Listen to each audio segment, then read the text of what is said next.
तो ये है गोल्डन सर्कल की बात। तो अब आगे थोड़ा और बढ़ते हैं और बात करते हैं कॉफी से कुछ बढ़कर।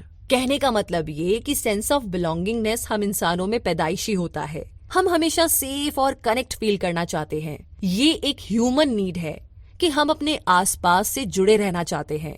जब हम वैकेशन के लिए अपनी कंट्री से बाहर जाते हैं तो वहाँ अपनी कंट्री के लोगों को देख करके हमें बहुत अच्छा लगता है। हमें ये फील होता है कि हम अपने ही लोगों के बीच में हैं। तो ठीक इसी तरीके से हम उन्हीं कंपनीज के साथ वो अपनापन फील करते हैं जिनके बिलीफ हमारे जैसे हो। हम उनके प्रोडक्ट इसीलिए खरीदते हैं क्योंकि हमारा वाइज सेम होता है। तो इससे हमें पता चलता है कि जिस बात पर हम यकीन करते हैं कंपनी भी करती है।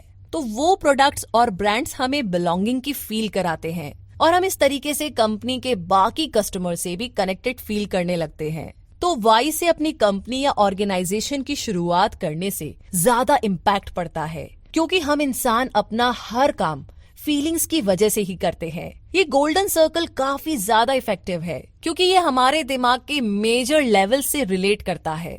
आप क्या बनाते हैं इससे ज्यादा आप क्यों बनाते हैं, इस बात का असर लोगों पर पड़ता है। इसे समझ सकते हैं आप स्टारबक्स से। कहने का मतलब ये कि जो स्टारबक्स ऑफर करता है वो वॉट उनका प्रोडक्ट कॉफी है, मगर उनका पर्पस वाई है, लोगों को कॉफी पीते हुए कंफर्टेबल फील करवाना। तो ये सब जानते हैं कि स्टारबक्स अपने कस्टमर को एक नाइस फीलिंग और नाइस एक्सपीरियंस देता है।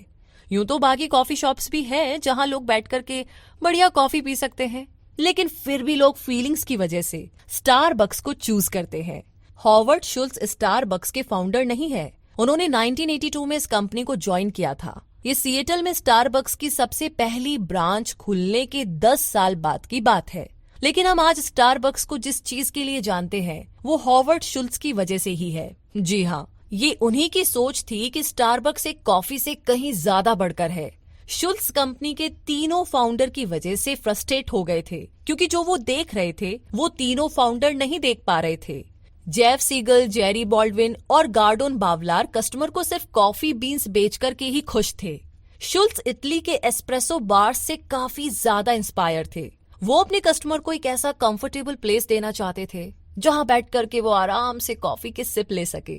शुल्ट्ज स्टारबक्स को लोगों के लिए एक थर्ड स्पेस बनाना चाहते थे जो आराम के कुछ पल गुजारने के लिए घर और ऑफिस के अलावा एक और जगह हो। शुल्ट्ज के स्टारबक्स ज्वाइन करने से पहले यूनाइटेड स्टेट्स में बहुत कम कॉफी शॉप्स हुआ करती थी, वो भी कुछ यूनिवर्सिटीज के अंदर। लेकिन स्टारबक्स के आने से यूनाइटेड स्टेट्स में कॉफी पीना एक कल्चर बन गया।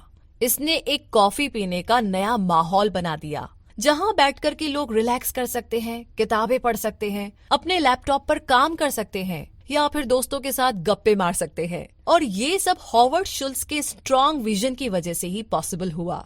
उनके पास स्टारबक्स को चलाने का एक पर्पस था। इन 10 सालों में स्टारबक्स के शॉप्स की गिनती 1000 से बढ़कर के 13,000 ब्रांचेस से ऊपर पहुंच गई है। हॉवर्ड शुल्ट्ज एक ग्रेट लीडर है क्योंकि उन्होंने वाई से शुरू किया। वो स्टारबक्स में एक पर्पस के साथ आए थे। वो लोगों को कंफर्टेबल फील करवाना चाहते थे और लोगों ने एक्चुअली में इस फील को रिलेट भी किया और उनके लॉयल कस्टमर बन गए। बेशक और भी कॉफी शॉप्स होगी जहां पर बढ़िया कॉफी मिलती है, लेकिन स्टारबक्स ने अपनी एक अलग पहचान बना ली है। इसने कॉफी पीने का एक नया कल्चर निकाला जिसे लोगों ने बहुत पसंद किया और ये इसकी सक्सेस का सीक्रेट है। तो हम कह सकते हैं कि स्टारबक्स ने सोसाइटी बदल दी। जी हाँ, अपने वाई से। और अगला नाम है हार्ले डेविडसन का।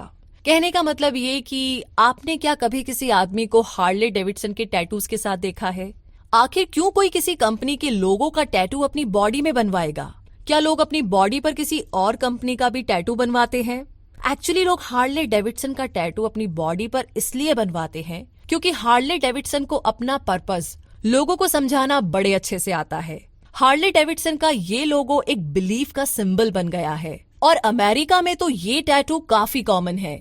जो लोग हार्ले चलाते हैं उनके लिए हार्ले सिर्फ एक ब्रांड नहीं बल्कि लाइफस्टाइल है और हार्ले ने ये मुकाम अपने कई सालों की मेहनत, कंसिस्टेंसी, डिसिप्लिन और क्लैरिटी से पाया है। जो कुछ भी हार्ले डेविडसन करता है और कहता है वो उसके बिलीफ के साथ चलता आ रहा है। उसमें कोई चेंज नहीं आया कभी भी। कंपनी ने अपने कुछ उसूल बनाए थे जिन्हें वो आज तक फॉलो करती आ रही है। कंपनी ने अपना एक क्लियर पर्पस रखा था जिसे उसने लोगों तक पहुंचाया लोगों ने उनकी बात समझी और इंस्पायर हुए। धीरे धीरे कंपनी का ये लोगो सिर्फ एक सिंबल ही नहीं बल्कि एक बिलीफ बन गया। हर प्रोडक्ट जो कंपनी बनाती है उसके पीछे यही बिलीफ काम करता है। अपनी बॉडी में हार्ले डेविडसन का टैटू बनवाने वाले रैंडी फाउलर कहते हैं, ये टैटू मेरी पहचान का सिंबल है, या यूं कहे कि ये मेरी पहचान है और मेरी पहचान है कि मैं एक अमेरिकन हूँ। तो ये थी हार्ले डेविडसन की कहानी